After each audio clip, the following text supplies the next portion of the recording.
ഈ Islamic ഫ്രട്ടേണിറ്റിയും communist fraternity ഒരുമിച്ച് നിൽക്കുന്ന സമയം ഉണ്ടായിരുന്നു എന്ന് പറഞ്ഞില്ല. അപ്പം ഇപ്പൊ നമ്മൾ നോക്കുന്ന സമയത്ത് എന്തുകൊണ്ടായിരിക്കും ഈ കമ്മ്യൂണിസം ഈ ഇസ്ലാമിക് ഫ്രട്ടേണിറ്റി ഇന്ന് കേരളത്തിൽ പുറകോട്ട് പോകുന്നത്? BJP ഉള്ളുണ്ട്. അതായത് എന്താണ് കനല് തരി എന്നല്ലേ പറഞ്ഞുകൊണ്ടിരുന്നത്, കനൽ കടാൻ പോവാണ്, തരി പോലും ഉണ്ടാവില്ലേ. അപ്പൊ പിന്നെ അതിൽ നിലനിൽക്കണം എന്നുണ്ടെങ്കിൽ എന്ത് വേണം?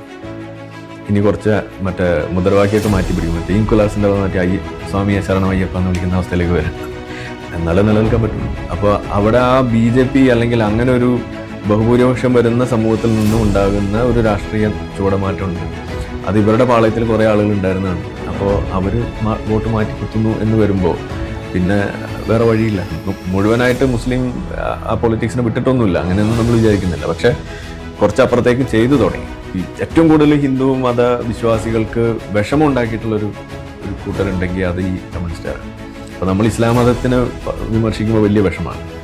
ആ വിഷമം ആണെന്ന് പറയുന്ന ആളുകൾ ആലോചിക്കാറില്ല ഈ ഹിന്ദു മതത്തിന് ഇവരെന്തോരം വിഷമം ഉണ്ടാക്കിയിട്ടുണ്ട് ഹിന്ദു മത വിശ്വാസികൾ. കാരണം അമ്പലങ്ങളെ അധിക്ഷേപിക്കുന്നതായാലും ദൈവ സങ്കല്പങ്ങളെ അധിക്ഷേപിക്കുന്നതും അവരുടെ ആചാരങ്ങളെ കളിയാക്കുന്നതും ഇതൊക്കെ കാലങ്ങളായിട്ട് നടന്നുകൊണ്ടിരിക്കുകയാണ്. ഇപ്പോൾ ശബരിമല വിഷയമൊക്കെ എടുത്ത് നോക്കിക്കഴിഞ്ഞാൽ അത് എന്താണ്, അത് തെളിയുന്നതല്ല തെളിയിക്കുന്നതാണ് എന്നൊക്കെ പറയുന്നതിൽ വലിയൊരു അഭിമാനം കൊണ്ട് നടക്കുന്ന ആളുകളാണ്.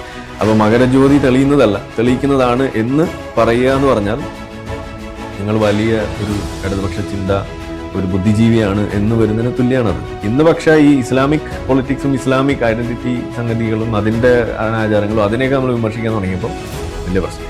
അങ്ങനെ വരുമ്പോൾ സ്വാഭാവികമായിട്ടും ഹിന്ദു മതവിശ്വാസികളെ സംബന്ധിച്ചിടത്തോളം കമ്മ്യൂണിസ്റ്റ് പാർട്ടി അല്ലെങ്കിൽ അവർ മുന്നോട്ട് വെക്കുന്ന ഈ ഒരു ഇപ്പോൾ കാണിച്ചുകൊണ്ടിരിക്കുന്ന പേക്കൂത്തുകൾ കണ്ടിട്ട് അത് ഒരു ആത്മാർത്ഥത ഉണ്ടെന്ന് ചിന്തിച്ച് അവർക്ക് വോട്ട് കൊടുക്കാനുള്ള സാധ്യതയുണ്ട്.